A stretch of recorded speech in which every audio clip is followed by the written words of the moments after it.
4 মাস আগে হয়েছিল বিয়ে। পরিবারের মুখে দুমুঠো ভাত জোগাড়ের আশায় ভিন রাজ্যে কাজের উদ্দেশ্যে রওনা দিয়েছিল যুবক। চেন্নাই কাজ করতে যাওয়ার পথে চলন্ত ট্রেন থেকে পড়ে মৃত্যু হলো পরিযায়ী শ্রমিকের। বৃহস্পতিবার ভোরে ঘটনাটি ঘটে অন্ধ্রপ্রদেশের শ্রীকাকুলাম রোড রেল স্টেশনের কাছে। জানা গিয়েছে মৃত যুবকের নাম সাবেদুল আলী, বয়স 21। তার বাড়ি মালদহের হরিশ্চন্দ্রপুর থানার সালালপুর গ্রামে। যুবকের মৃত্যুর খবর বাড়িতে পৌঁছতেই কান্নায় ভেঙে পড়েছে পরিবারের লোকেরা। বাড়ি বাড়ি জ্ঞান হারাচ্ছে মৃত যুবকের বয়স্ক বাবা মা ও স্ত্রী। দেহ বাড়িতে নিয়ে আসার জন্য হরিশ্চন্দ্রপুর থানায় দ্বারস্থ হয়েছেন মৃতের পরিবার। স্থানীয় সূত্রে জানা গিয়েছে মঙ্গলবার রাত 8টা নাগাদ গ্রামের এক ঠিকাদারের সঙ্গে করমণ্ডল এক্সপ্রেস ট্রেন ধরে চেন্নাই রেল লাইনের কাজ করার জন্য রওনা দেয়। সঙ্গে ছিল আরো 13 জন শ্রমিক। ওই যুবক এদিন ভোরে ট্রেনের দরজার সামনে বসেছিল বলে অভিযোগ। বারবার বারণ করার সত্ত্বেও সে সরে আসেননি। আচমকা সে চলন্ত ট্রেন থেকে পড়ে যায়। ঘটনাস্থলে মৃত্যু হয় তার।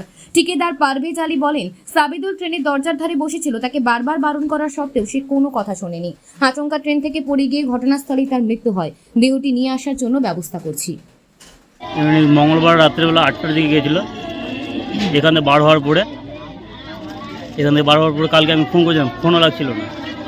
হঠাৎ করে কেউ ফোন করে বলছে যে মারা গেছে। মানে কিভাবে মারা গেল তোমার ভাই? বলছে ট্রেন দিয়ে পড়ে গেছে নাকি। কোথায় কাজ করতে যাচ্ছিল? হ্যাঁ, চেন্নাই ছিল, শ্রীকুলাম রোড। এটা কোন স্টেট বা কোন রাজ্য পড়ে ওটা? সাউথে?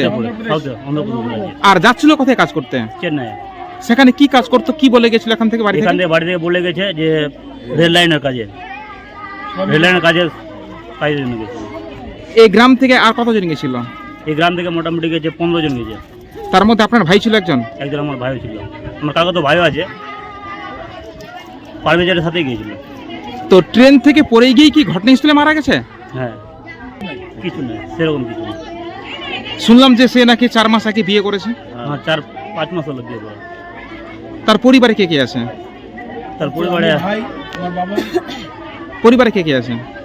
বাবা, মা, বউ, আমি ওর ভাই।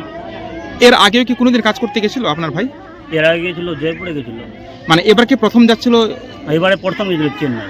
ওই যে কার সঙ্গে যাচ্ছিল চেন্নাই? পারভেজের সাথে। মানে পারভেজটা কি? কবিরদার ভাই। মানে এই এলাকারে আপনার গ্রামেরই কি কোনো ঠিকাদার বা কোনো কমিশনার? মানে কোনো কমিশনার সঙ্গেই কাজ করতে যাচ্ছিল? হ্যাঁ।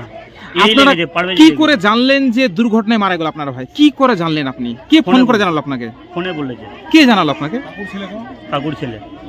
তো এখন কোথায় আছে আপনার ভাইয়ের দেহ? কোথায় আছে? বডি কোথায় আছে? বডি এখনো কোথায়? এখানে চেন্নাই। কবে ফিরবে জানা গেছে? ফিরে বলছে কালকে মোটামুটি পোস্টমর্টম করবে রাত দিন 10টা-11টার দিকে। কি করে? আমি সকালবেলা ঘুম থেকে ওঠার পর দেখলাম যে বাড়ির পাশে চিল্লাচিল্লি কান্নাকাটি শুরু হয়েছে।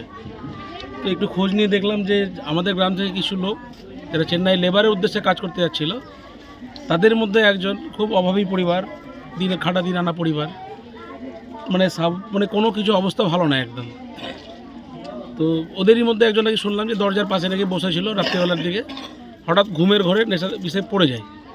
আর কোন দিনে এটা ঘটনা ঘটেছে? এটা ঘটনা ঘটেছে আজকে ভোরবেলার দিকে নাগাদ, প্রায় ভোর 3:30 দিকে। বলছি ট্রেন থেকে পড়ে গিয়ে কি সেই স্পট ডেথ হয়েছে? ওখান থেকে যা খবর পেলাম সেটা তো ওই ট্রেন থেকে পড়ে যাওয়ার পরেই মারা যাওয়ার কথাটাই বলছে। আর কোন জায়গায় মারা গেছে? কোন স্টেশন মারা গেছে? এটা অন্ধ্রপ্রদেশের শ্রীকাকুলাম রোড বলে একটা জায়গা আছে, স্টেশন, সেখানে। এখন বডি নিয়ে আসার ব্যবস্থা কি চলছে আপনাদের? কিভাবে নিয়ে আসবেন? এখন দিন আনা দিন খাটা পরিবার, বডি কি করে নিয়ে আসবে ওরা তো ভেবে কোনো কুল পাচ্ছে না। পুরো গ্রামবাসী আছে, আমরা সাথেই করেছি। পাশাপাশি রাজ্য সরকার, সেন্ট্রাল গভর্নমেন্ট সবারকে অনুরোধ করব যেন পরিবারটির পাশে এসে দাঁড়ায়। পরিবারটির আর্থিক অবস্থা একদম খুবই শোচনীয়। আপনারা দেখতেই পাচ্ছেন বাড়িঘরের অবস্থা, পরিস্থিতি, সব কান্নাকাটি করছে। এদের ঠিকঠাক হিসেব মজুরিও হয় না। কি নাম যে দুর্ঘটনা মারা গেছে? তার নাম হচ্ছে সাবেদুল। বয়স কতখানি হবে? বয়স ধরেন ওই 22-24 বছর বয়স। আর কতদিন আগে বিয়ে করেছিল সে? আর বিয়েটা হলো মোটামুটি আপনার 4-5 মাস আগে বিয়ে হয়েছে।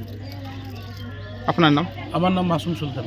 আপনার বাড়ি? আমার বাড়ি সালালপুর। কে হলো যে মারা গেল? আমার প্রতিবেশী। আমাদের সাথে থাকুন এবং দেখতে থাকুন নিউজ প্রাইম টাইমস, আপনাদের সাথে, আপনাদের পাশে।